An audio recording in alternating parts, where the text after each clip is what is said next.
کہ ایک چرواہا جنگل میں بکری چرا رہا ہے اور حضرت عمر اپنے ساتھیوں کے ساتھ جنگل میں سے گزر رہے ہیں. عمر فاروق کے ساتھیوں نے کہا بھوک لگ رہی ہے, کچھ کھانا بنا لیا جائے. تو کہا کہ چلو یہ چرواہا بکریاں چرا رہا ہے, اس سے ایک بکری خرید لیتے ہیں.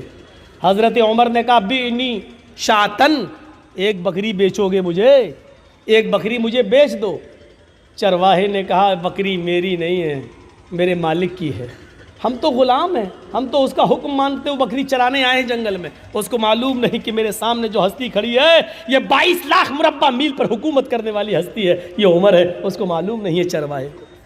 حضرت عمر نے اس کا امتحان لیا, کہا ارے مالک کی ہے تو کیا ہوا, مالک سے کہہ دینا جنگل میں بھیڑیا آیا ایک بکری کھا گیا, اور کیا کر لے گا وہ تیرا, کچھ نہیں کرے گا. اور ہم کھال اتار کے تجھے دے دیں گے, اس میں خون لگا لینا, کہہ دینا دیکھ لو یہ کھال چھوڑ گیا. اس چرواہے نے کہا خاموش. حضرت عمر سے آپ تھوڑی اونچی آواز میں یو پی میں بول کے دیکھ لو, نہیں بول پاؤ گے. دیکھا مولانا کلیم الدین صاحب کو گرفتار کر لیا گیا میرٹھ سے. کیا ہوا کہ 15 سال پہلے یہ غیر مسلموں کی کتابوں سے حوالے دیتے تھے اور غیر مسلموں کو مسلمان بناتے تھے پیسے کا لالچ دے کر. لیجئے, اس الزام میں ایک جنگل میں ہاتھی بھاگ رہا ہے. چوہے نے پوچھا ارے بھائی کیوں بھاگ رہے ہو؟ کب سنا نہیں پولیس اعلان کر رہی ہے کہ جو بھی بھینس پکڑی جائے گی اس کو کاٹ دیا جائے گا. تو چوہے نے کہا بھائی اعلان تو بھینس کا ہوا ہے, کہ تم کیوں بھاگ رہے ہو, تم بھینس تھوڑی ہو.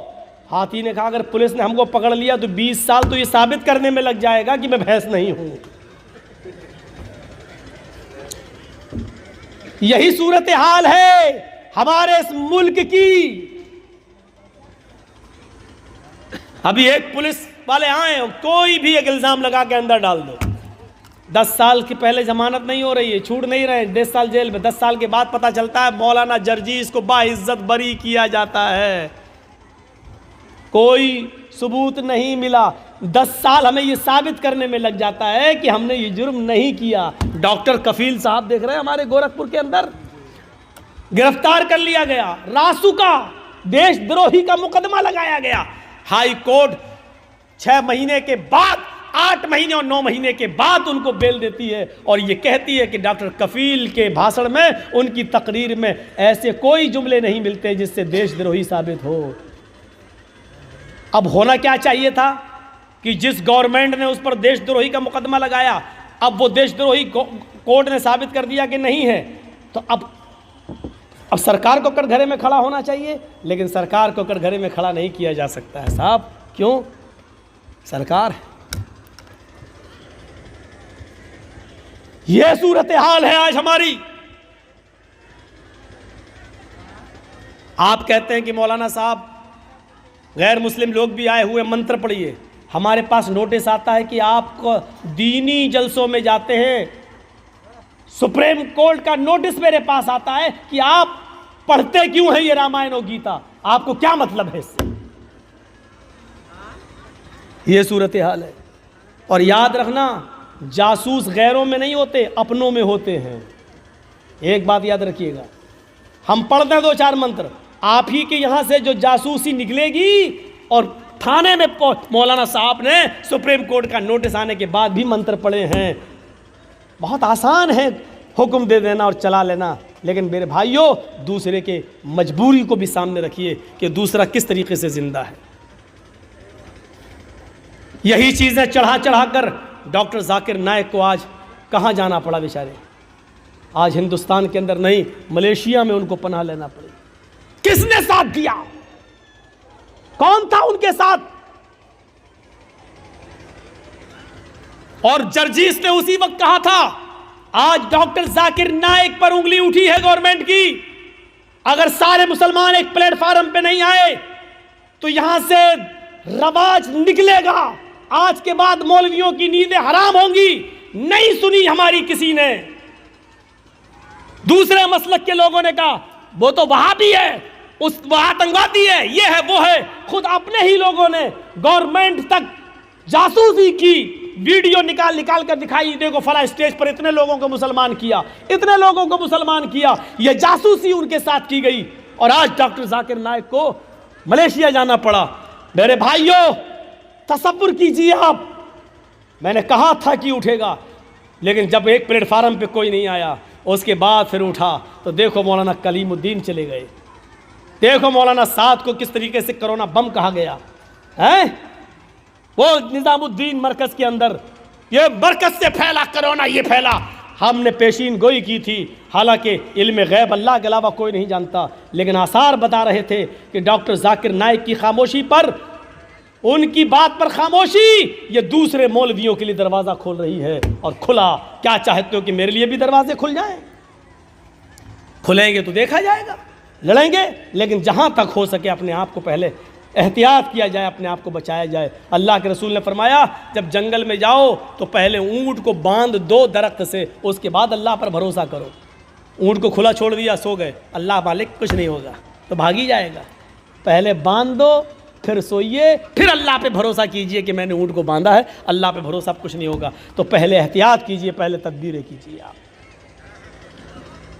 وہ چرواہا تھا جنگل کا، اور کیا کہہ رہا عمر سے، 22 لاکھ مربع میل پر حکومت کرنے والی شخصیت سے، خاموش، مجھے بتا رہے ہو، اپنے مالک سے کہہ دینا میں تجھے تو جانتا نہیں ہوں کہ تو کون ہے، لیکن اتنا سن، میں محمد رسول اللہ کا امتی ہوں. حضرت عمر کان لگا کر اس کی بات کو سن رہے ہیں. میں محمد رسول اللہ کا ماننے والا ہوں. تم نے مجھے جو مشورہ دیا، میرا مالک بہت نیک ہے. اگر ایک بکری میں تمہیں بیچ بھی دوں اور اس کی قیمت لے بھی لوں تو میرا مالک مجھے کچھ نہیں کہے گا. میں کہہ دوں کہ بکری بھیڑیا کھا گیا تو میرا مالک میرا یقین بھی کر لے گا. لیکن دنیا میں تو میں اپنے مالک سے جھوٹ بول جاؤں گا، لیکن قیامت کے دن میں اس مالک کو کیا جواب دوں گا جو میرے مالک کا بھی مالک ہے. جا یہاں سے. غور کیجئے اس تقوی کی روشنی میں ہم کیسے لگ رہے ہیں. لال بتھانی کے لوگوں ایمانداری کے ساتھ بتانا، اس چرواہے کے تقوی کی روشنی میں ہم کیسے لگ رہے ہیں. ہم اپنے گریبان میں بٹن کھول کر ذرا چھانکیں تو ہم کتنے % مسلمان نظر آ رہے ہیں. اس واقعے کی روشنی میں ذرا اپنے ضمیر کو جھنجھوڑ کر دیکھیں کہ ہم کہاں کھڑے ہیں. ہم اپنے آپ کو مسلمان کہلانے کے لائق ہیں بھی یا نہیں ہیں. ذرا غور کر کے دیکھیں. ہم اپنے ضمیر سے ذرا پوچھیں، اپنے ضمیر سے ذرا سوال کریں، اپنے دل سے ذرا پوچھیں. میں یہ نہیں کہہ رہا ہوں ہم مولوی بھی گناہ گار ہیں، ہم لوگ بھی گناہ گار ہیں. مولوی بھی انسان ہوتا ہے، فرشتہ نہیں ہوتا ہے. غلطی آپ کی نظریے کی ہے. آپ نے مولویوں کو فرشتوں کی نظر سے دیکھنا شروع کر دیا ہے. آپ نے مولوی کو فرشتے کی نظر سے دیکھنا شروع کر دیا ہے. نہیں، مولوی فرشتہ نہیں ہوتا ہے. وہ بھی غلطی کر سکتا ہے، وہ بھی خطا کر سکتا ہے، اس سے بھی غلطی اور خطا ہوتی ہے. انسان ہیں ہم. جب اللہ کے نبی کہہ رہے ہیں کہ میں نے مارنے کے لیے مسواک اٹھائی لیکن مجھے ڈر لگ گیا، میں یہاں کانپ گیا، کیا اے محمد صلی اللہ علیہ وسلم اس لڑکی کو، اس خادمہ کو جو مارنے جا رہے ہو، کہیں ایسا تو نہیں اس کی غلطی سے زیادہ تمہاری سزا ہو جائے دی ہوئی. اگر اس کی غلطی کم پڑ گئی اور آپ کی یہ چھڑی، آپ کی یہ مسواک سے اس کو تکلیف اس سے زیادہ لگ گئی تو ہو گئی، تو قیامت کے دن آپ اپنے رب کو کیا جواب دیں گے؟ قیامت کے دن کیا منہ دکھائیں گے؟ حضرت عمر فاروق اپنے غلام کا کان مروڑ دیتے ہیں. اور بات کتنی آواز دی غلام کو، غلام نے آواز دی، غلام نے امیر المومنین، امیر المومنین، امیر المومنین. حضرت عمر اس وقت پیشاب کر رہے تھے. ان کو غصہ آیا، کمینہ امیر المومنین امیر چلاتا چلا جا رہا ہے. وہ جلدی سے نکلے اور ادھر آئے اور اپنے غلام، ادھر کیا آواز دے رہا، پکڑا اور کان مروڑ دیا کس کے. ایس ہٹ، چل ادھر بیٹھ. اس غلام نے صرف اتنا کہا، امیر المومنین میں آپ کا خادم ہوں، آپ کا غلام ہوں، آپ نے میرا کان جو مروڑا ہے، مجھے ایسا لگتا ہے کہ میں نے کوئی غلطی نہیں کی ہے، لیکن اگر آپ کو لگتا ہے کہ آپ نے جائز صحیح وجہ سے، صحیح ریزن کی وجہ سے آپ نے میرا کان مروڑا ہے تو ٹھیک ہے، لیکن ایک بار غور کر لینا کہ آپ نے میرا کان صحیح مروڑا یا غلط. اور کچھ نہیں، اتنا کہا۔ حضرت عمر نے کہا جب تجھے معلوم تھا کہ میں استنجا کر رہا ہوں، پیشاب کر رہا ہوں، تو تو امیر المومنین کیوں چلا رہا تھا؟ اس نے کہا امیر المومنین، اس ذات کی قسم جس کے قبضے میں میری جان ہے، اگر مجھے معلوم ہوتا کہ آپ فلاں جگہ بیٹھ کر استنجا کر رہے ہیں، پیشاب کر رہے ہیں، تو میں آپ کو نہیں بولتا۔ میں اتنا پاگل نہیں ہوں کہ دیکھ لوں کہ کوئی آدمی پیشاب کر رہا اور اس کے باوجود بھی چلاتا رہوں۔ مجھے معلوم ہے کہ بغیر استنجا کیے ہوئے کوئی آ ہی نہیں سکتا ہے، تو میں کیوں چلاتا؟ مجھے نہیں معلوم تھا۔ حضرت عمر نے کہا تم ٹھیک کہہ رہے ہو، ادھر آؤ۔ جتنی زور سے میں نے تمہارا کان مروڑا ہے، تم بھی میرے کان کو اتنی تیز، اتنی سختی کے ساتھ تم بھی مروڑ لو۔ اس نے کہا امیر المومنین، آپ کو اپنی غلطی کا احساس ہو گیا، ہم نے آپ کو معاف کر دیا۔ حضرت عمر کہتے ہیں نہیں، اب تو میں اس کان کو مروڑ کر اپنا بدلہ لینا ہوگا۔ اس نے کہا میں نے معاف کر دیا۔ کہا نہیں، تم مجھے اس لیے معاف کر رہے ہو کیونکہ میں تمہارا مالک ہوں، میں تمہارا آقا ہوں، تم میرے غلام ہو، اس لیے میرے ڈر سے تم معاف کر رہے ہو۔ اس نے کہا میں اللہ کے لیے آپ کو معاف کر رہا ہوں۔ کہا نہیں، میں انتقام دوں گا، تم اپنا بدلہ لے لو۔ جب حضرت عمر نے ضد کی تو اس نے کان مروڑ دیا۔ حضرت عمر کو معلوم تھا کہ میں نے اس کا کان کتنی تیز مروڑا۔ کہا اور تیز، اور تیز۔ نہیں، ابھی بھی تم رعایت کر رہے ہو، اور تیز۔ جب حضرت عمر کو لگا کہ ہاں اتنا تیز میں نے اس کا کان اینٹھا ہوگا، تو حضرت عمر فاروق کان کو اینٹواتے جا رہے ہیں اور کہتے جا رہے ہیں اے عمر دیکھ لے تیری اوقات کیا ہے، اے عمر دیکھ لے تیری اوقات کیا ہے، تیری حیثیت کیا ہے۔ ایک معمولی غلام تیرا کان مروڑ رہا ہے اور تو اپنے آپ کو امیر المومنین سمجھ رہا ہے، اپنے آپ کو حاکم سمجھ رہا ہے، اپنے آپ کو امیر المومنین تصور کر رہا ہے۔ اس طریقے سے جملے کہہ کر اپنے تکبر کو ختم کرتے تھے کہ تکبر ہمارے اندر نہ آ جائے۔ ایک معمولی غلام تمہارا کان پکڑ کے اینٹ رہا ہے اور تم اپنے آپ کو امیر المومنین سمجھ رہے ہو۔ یہ اسلام کی تعلیمات کے اثرات تھے جو صحابہ کرام کی زندگی پر مرتب ہوئے۔ میرے بھائیوں، ایک ہلکا سا کان مروڑ دیا تو اس کا بھی بدلہ دے رہے ہیں۔ ہم نے کتنے لوگوں پر ظلم کیے ہیں، کبھی ان کی امانتوں کو واپس کرنے کی کوشش کی ہے، کبھی آپ نے معافی مانگنے کی کوشش کی ہے؟ یاد رکھنا، مولانا جرجیس 15-16 سال کے بعد اس لال بتھانی میں آئے ہیں۔ 16 سال کے بعد ہم جو آئے ہیں آپ کی اس بستی میں، 15 سال کے بعد، 15 سال کے بعد، 15 سال پہلے جنہوں نے میرا پروگرام سنا تھا اور 15 سال کے بعد آج جو پروگرام سن رہے ہیں میرا، یہ 15 سال کی جرجیس کی زندگی چیخ چیخ کر یہ کہہ رہی ہے کہ آئے جرجیس، تو اپنی زندگی کے 15 سال کم کر چکا ہے۔ اللہ نے تیری زندگی میں جتنے دن لکھے تھے، اب ان دنوں میں تو 15 سال کم کر چکا ہے۔ جن لوگوں نے 15 سال کے بعد آج میری تقریر سن رہے ہیں، ان کی زندگی چیخ چیخ کر کہہ رہی ہے کہ وہ بھی اپنی زندگی کے 15 سال کم کر چکے ہیں۔ تمہاری اور میری زندگی چیخ چیخ کر کہہ رہی ہے کہ جرجیس اور اے لال بتھانی والوں، تم 15 سال اپنی قبر کے قریب ہو چکے ہو، تم اپنے اصلی منزل قبر کے قریب جا چکے ہو۔ اب تمہارے اور قبر کے درمیان زیادہ فاصلہ نہیں، اس دوری میں 15 سال کی کمی ہو چکی ہے۔ نہیں، اس سے بھی بڑھ کر ایک اور بات، 2 ہی ٹھکانے ہیں ہمارے اور آپ کے، یا تو ہم اور آپ جنت میں جائیں گے یا جہنم میں، بس تیسرا کوئی ٹھکانہ نہیں۔ کسی سے بھی پوچھ لو تیسرا کوئی ٹھکانہ ہے؟ نہیں، 2 ہی ٹھکانے، جنت یا جہنم۔ ہم اور آپ یا تو جنتی یا جہنمی۔ اللہ کے ہاں حساب و کتاب پورے اترے جنتی، ناکام ہو گئے تو جہنمی۔ میں اب ایک بات اور کہہ رہا ہوں، 15 سال کی یہ زندگی چیخ چیخ کر کہہ رہی ہے، لال بتھانی والوں تمہاری بھی اور جرجیس میری بھی، کہ تم جنت یا جہنم کے اور اتنے قریب ہو چکے ہو کہ 15 سال کا عرصہ کم ہو چکا ہے۔ تم یا تو اپنی جنت کے قریب ہو یا اپنی جہنم کے۔ جنت کے آثار تو دکھائی نہیں دے رہے ہیں، جہنم کے آثار تو بالکل ظاہر نظر آ رہے ہیں۔ جنت کے آثار کیسے نظر آ جائیں؟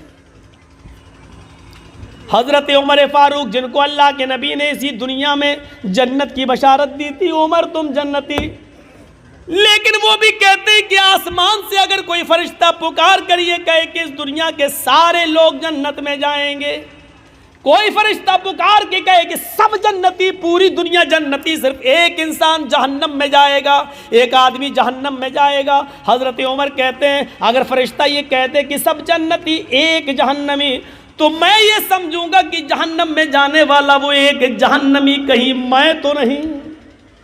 یہ عمر فاروق کا حال ہے۔ پھر ہم اور آپ کیسے سو جاتے ہیں اپنے بستر پر یہ سوچ کر کہ ہم تو جنت میں جائیں گے، ہم جنتی ہیں۔ ہم نے کیسے یہ تصور کر لیا کہ ہم مریں گے تو ہم جنت کے اندر جائیں گے؟ یہ تصور ہمارے دل و دماغ میں آ کیسے گیا؟ اور جب یہ یقین نہیں ہے کہ ہم جنت میں جائیں گے یا جہنم میں، پھر ہمیں ہنسی کیسے آ جاتی ہے؟ ہمارے چہرے پہ مسکراہٹ کیسے آ جاتی ہے؟ ہم ایک دوسرے سے ہنس اور مذاق، ہنسی کا کھیل کیسے کھیل لیتے ہیں اور مذاق کیسے کر لیتے ہیں؟ اللہ کے نبی جب جہنم کا دورہ کر کے آئے، معراج سے واپس آئے، جنت و جہنم دیکھ کر آئے، اس دنیا میں آئے تو فرماتے ہیں لو تعلمون ما اعلم لزہدتم قلیلا ولبقیتم کثیرا۔ لوگو، میں نے جہنم کے جو عذاب کا منظر دیکھا ہے، اگر میں تمہیں بتا دوں، اگر تم جان جاؤ جہنم میں کیا کیا عذاب ہے، جو میں دیکھ کر آیا ہوں، جو میں جانتا ہوں جہنم کے بارے میں، اگر وہ تمہیں معلوم ہو جائے لَضَحِكْتُمْ قَلِيلًا وَلَبَكَيْتُمْ كَثِيرًا، تو زندگی بھر تم روتے روتے گزار دو گے، ہنسنا چھوڑ دو گے، ہنسنا بھول جاؤ گے، اور روتے روتے تمہاری زندگی گزر جائے گی، ہنسو گے کم اور رو گے زیادہ۔ یہ صورتحال ہے ہماری۔ ہمیں نیند کیسے آ رہی ہے، کیسے ہم آرام سے اپنے بستر پہ سو جاتے ہیں، اور کیسے ہماری ہمت ہو جاتی ہے ایک دوسرے کے اوپر ظلم کرنے کی۔ امام کائنات فرماتے ہیں اللہ کے نبی نے کہ تم اپنی زندگی میں ایک زمانہ ایسا بھی دیکھو گے قیامت سے پہلے، اور ایمانداری سے بتانا یہ ہے کہ نہیں، یصبح الرجل مومنا وَيُمْسِي كَافِرًا وَيُمْسِي مُؤْمِنًا وَيُصْبِحُ كَافِرًا يَبِيعُ دِينَهُ بِعِرَضٍ مِّنَ الدُّنْيَا۔ اب سنیے، تم ایک آدمی کو دیکھو گے، آج ایسا ہو رہا ہے، ارے یہ لوگ جو جا رہے ہیں، یہ بڑے میاں کو جانے تو جلدی نکل لیں، یہ سب شوگر کے مریض ہیں، بیٹھ جائیں گے پہلے، پھر ڈسٹرب کریں گے اٹھنے کو، اور ابھی جس کو اٹھنا اٹھ جاؤ یار، بیچ میں اٹھتے تو تھوڑا ڈسٹرب ہوتا ہے ہمیں۔ صبح کو دیکھو گے کہ ایک آدمی مومن ہوگا، اٹھے گا، وضو بنائے گا، فجر کی نماز پڑھنے جائے گا، فجر کی نماز کے بعد قرآن کی تلاوت کرے گا، یصبح الرجل مومنا، تم دیکھو گے کہ ایک آدمی صبح ایمان کی حالت میں کرے گا۔ ایمانداری کے ساتھ بتائیے گا یہ زمانہ ہے کہ نہیں؟ آدمی صبح سویرے حالت ایمان میں اٹھے گا، صبح فجر میں وضو بنائے گا، نماز پڑھے گا، قرآن کی تلاوت کرے گا، یمسی کافرن، لیکن سورج ڈوبنے سے پہلے پہلے، شام ہونے سے پہلے پہلے وہ کافر ہو جائے گا۔ وَيُمْسِي مُؤْمِنًا يُصْبِحُ كَافِرًا، شام کو مغرب کی نماز پڑھے گا، قرآن پڑھے گا، عشاء کی نماز پڑھے گا، ایمان کی حالت میں رات گزارے گا، پوری رات ایمان کی حالت میں گزارے گا، دعا پڑھ کے سوئے گا، لیکن صبح اٹھے گا تو وہ کافر ہوگا۔ کیوں؟ یبیع دینہ بعرض من الدنیا، وہ دنیا کے چند سکے حاصل کرنے کے لیے، دنیا کے چند روپیوں کے لیے، دنیا کے چند ٹکڑوں کے لیے اپنے دین کو بیچ دے گا۔ ہم نے کتنے داڑھی والے دیکھے ہیں اور جرجیس ہم نے اپنی آنکھوں سے دیکھے ہیں، صبح آدمی نماز پڑھا ہے، روزہ بھی رکھا ہے، ہاں نفلی روزے سے بھی ہے، نماز بھی پڑھا ہے، ہاں اس کو کوئی ٹکٹ مل گیا ہے، سرپنچ کا ٹکٹ مل گیا ہے، مکھیا کا چناؤ لڑ رہا ہے، یا چیئرمینی کا یا ایم ایل اے کا ٹکٹ اس کو ملا ہے، مسلمان ہے، نام اس کا محمد سے شروع ہو رہا ہے، سب کچھ ہے، نماز پڑھتا ہے، قرآن کی تلاوت بھی کرتا ہے، فجر میں تو ایسے اٹھا لیکن شام ہونے سے پہلے پہلے ہم نے دیکھا ہے کہ وہ غیر مسلموں کے ووٹ پانے کے لیے اپنے چہرے پر ٹیکا بھی لگا لیتا ہے، مندر میں بھی چلا جاتا ہے اور مورتی کے اوپر وہ پھول اور مالا بھی چڑھا لیتا ہے۔ اللہ کے نبی فرماتے ہیں یبیع دینہ بعرض من الدنیا، صبح اٹھے گا تو مومن ہوگا، شام ہونے سے پہلے پہلے، سورج ڈوبنے سے پہلے پہلے کافر ہو جائے گا، وہ اپنے دین کو دنیا کے چند ٹکڑوں میں بیچ دے گا۔ دیکھ لو اپنے علاقوں میں، دیکھ لو آس پاس کے ایریوں میں، دیکھ لو ایسا منظر آپ ایک نہیں 50 جگہ مل جائے گا۔ اور لوگ کیا، ارے صاحب ہندوستان میں رہنا تو کیا ہندو نیتا لوگ کیا رمضان کے مہینے میں ٹوپی نہیں لگاتے ہیں؟ تو آپ کیا چاہتے ہیں کہ وہ کر رہے ہیں تو ہم بھی وہی کریں؟ ہمارا ملک، ہمارا دیش اور ہمارے ملک کا قانون اپنے مذہب پر عمل کرنے کی ہمیں پوری اجازت دیتا ہے۔ ہاں دوسروں کے مذہب سے ہمیں نفرت نہیں ہونی چاہیے، لیکن آپ اس حد تک گر جائیں کہ حالت ایمان میں اٹھیں اور شام ہوتے ہوتے آپ اسی رنگ میں رنگ جائیں۔ صورتحال آپ دیکھ رہے ہیں، ذرا Mumbai high court, Maharashtra high court اور آپ اڑیسہ ہائی کورٹ وغیرہ کی کے ریکارڈ اٹھا کے دیکھیں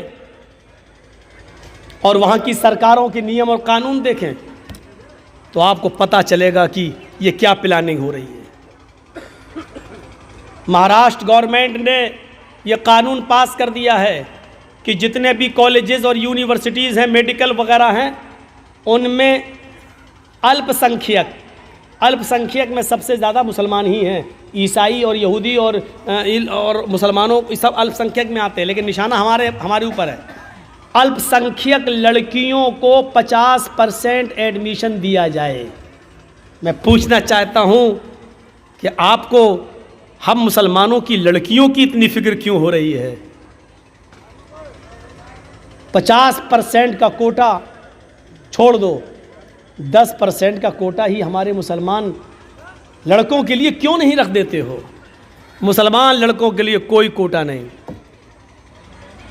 یونیورسٹیز میں، کالجز میں، نوکریوں میں لڑکیاں الپ سنکھیک یعنی مسلم لڑکیاں 50%۔ اور ایسا کب ہوا؟ جب ناگپور میں ایک میٹنگ ہو گئی، اور ناگپور میں میٹنگ کس کی ہوتی ہے بتانے کی ضرورت نہیں ہے، سمجھ گئے ہوں گے آپ۔ جب میٹنگ ہو گئی اور اس میٹنگ میں یہ طے کر دیا گیا کہ اب مسلمان لڑکیوں کو اسکولوں میں زیادہ سے زیادہ ایڈمٹ کرو اور غیر مسلم لڑکوں کو زیادہ سے زیادہ چھوٹ دے دو، اور وہ لڑکے ان لڑکیوں کے ساتھ دوستی کریں اور دوستی پیار و محبت میں بدل جائے، اور پیار و محبت میں بدلنے کے بعد یہ دونوں لڑکا لڑکی کورٹ میرج کریں اور 2 بچے 3 بچے پیدا کرنے کے بعد ان لڑکیوں کو چھوڑ دیا جائے۔ آوارہ اور لڑکے جو پیدا ہوں بچے ان کو اپنے پاس رکھ لیا جائے، اور لڑکیوں کو جو آئی ہیں ان کو دھکے دے کے بھگا دیا جائے۔ یہ پلاننگ جب ہو چکی، اس کے بعد یونیورسٹی میں 50% کوٹا دے دیا جا رہا ہے۔ اور کچھ نہ عاقبت اندیش آج بھی مہاراشٹر کی سرزمین پر جو مسلم نیتا لوگ ہیں، مسلم لیڈر، گورنمنٹ بہت اچھا کام کر رہی ہے ہماری لڑکیوں کے لیے۔ یہ انہی کے دلال ہوتے ہیں۔ آپ نے لڑکوں کے لیے کوشش کیوں نہیں کی؟ سوچو آپ۔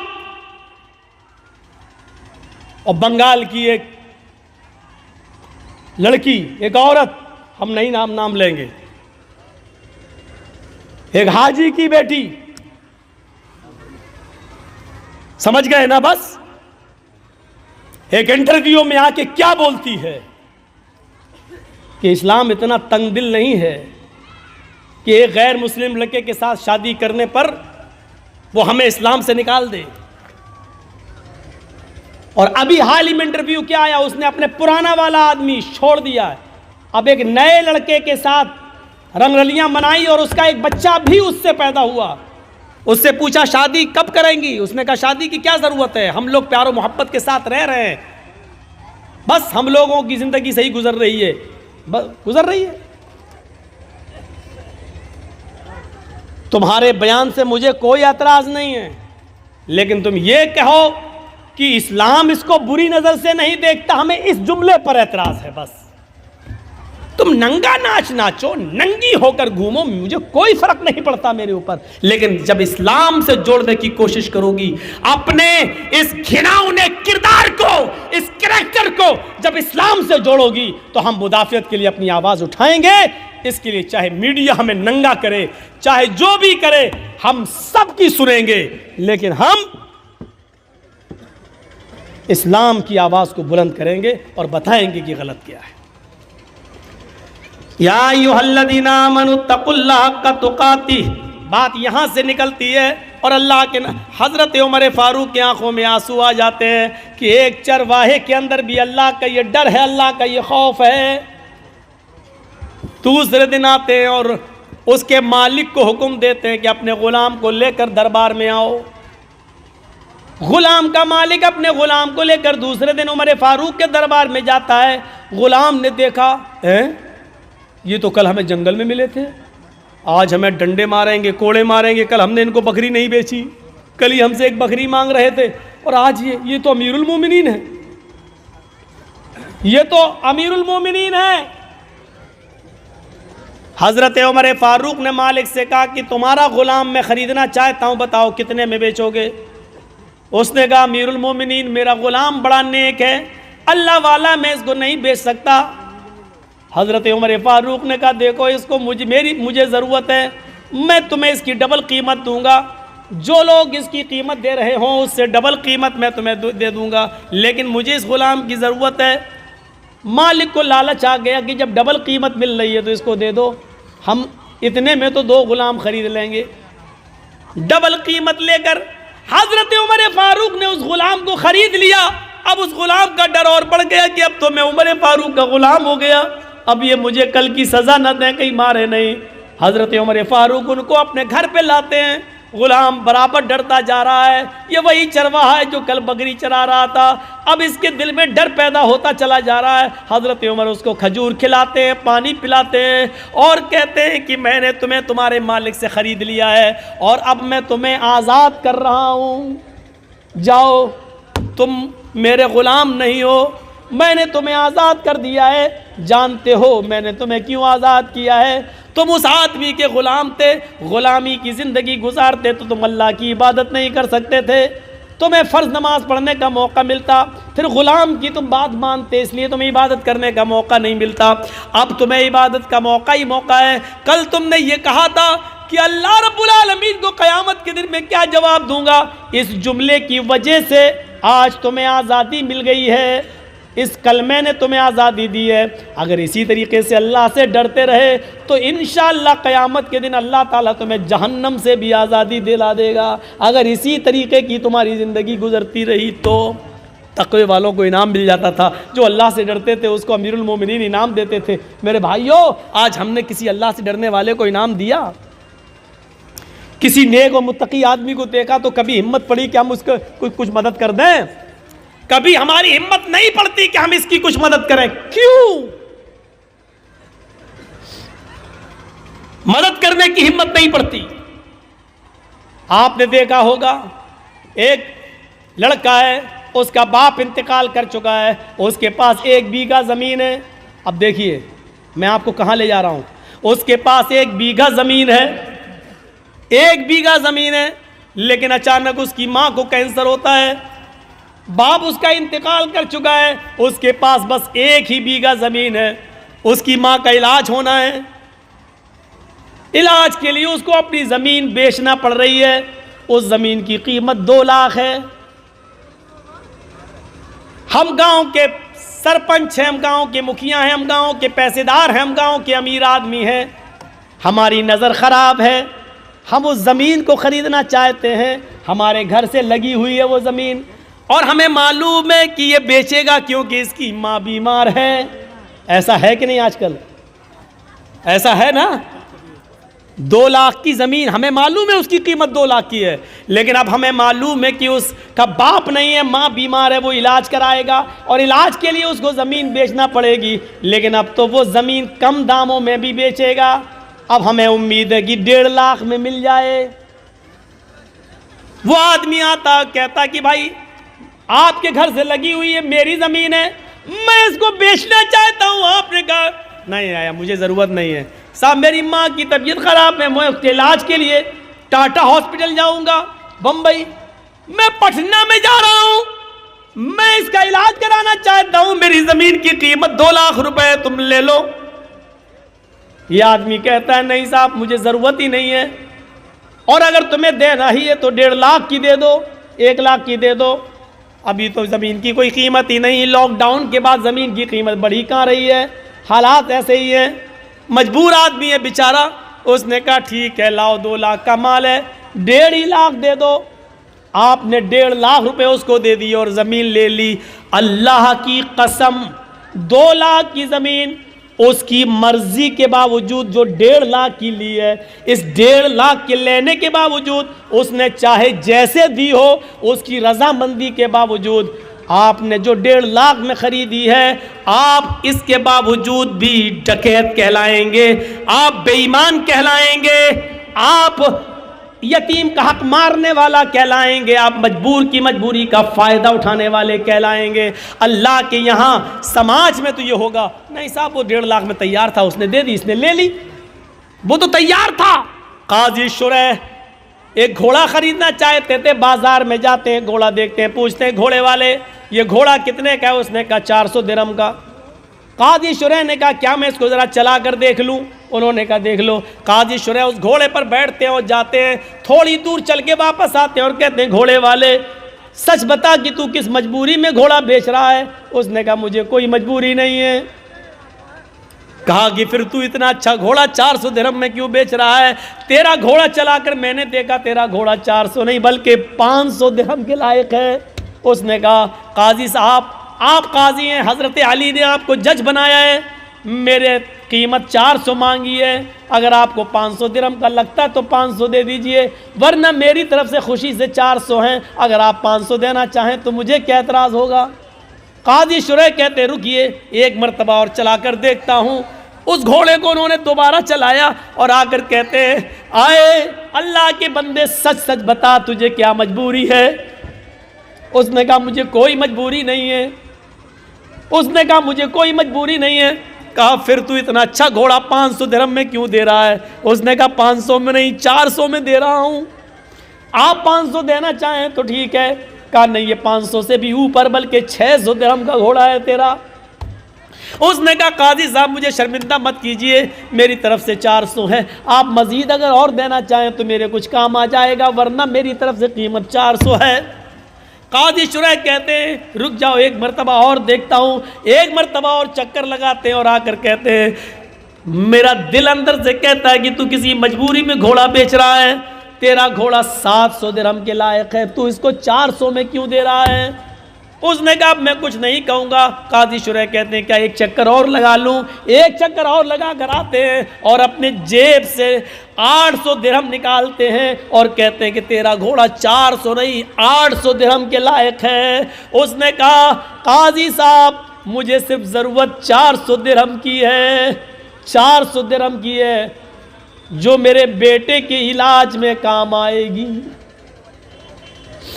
قاضی شرح سمجھ گئے کہ یہ مجبوری میں بیچارہ بیچ رہا تھا، اور قاضی شرح نے اس گھوڑے کی صحیح قیمت لگائی اور 800 درہم دیے۔ میرے بھائیوں کبھی آپ کو ایسا بھی ہوا ہے کہ ایک آدمی جس کی ماں بیمار ہے 2 لاکھ کی زمین وہ بیچ رہا ہے، کبھی آپ نے سوچا کہ چلو 2 کی جگہ 2.25 دے دو، چلو 2.5 دے دو، بیچارہ اپنی ماں کے علاج میں بھی کام کر لے گا، ہماری زمین تو 5-6 سال میں اور قیمت بڑھی جائے گی لیکن اس کا تو کم سے کم ماں کا علاج ہو جائے گا۔ کبھی 2 لاکھ کی زمین کو 2,25,000 میں لینے کی کوشش کی آپ نے؟ کبھی 2.5 لاکھ دینے کی کوشش کی آپ نے؟ نہیں، 2 لاکھ کی زمین کو 1.5 لاکھ میں لینے والے تو ہزاروں مل جائیں گے۔ یہ خون چوسنے والے ظالم لوگ ہیں اور ظالموں کی کی داستانیں بھری پڑی ہیں، ظالموں کی کہانیاں بھری پڑی ہیں۔ میرے بھائیوں، اللہ کے یہاں مجبور کی مجبوری کا فائدہ اٹھانے کا بھی آپ کو حساب دینا پڑے گا، آپ بچ نہیں سکتے اللہ کے یہاں اس عذاب سے۔ ہم نے کبھی تصور کیا ہے، کبھی سوچا ہے کسی مجبوری کا فائدہ اٹھاتے ہیں؟ آج یہ واقعات ہمیں چیخ چیخ کر کیا بتلا رہے ہیں؟ کبھی ان واقعات کی طرف ہم نے نظر ڈالی ہے؟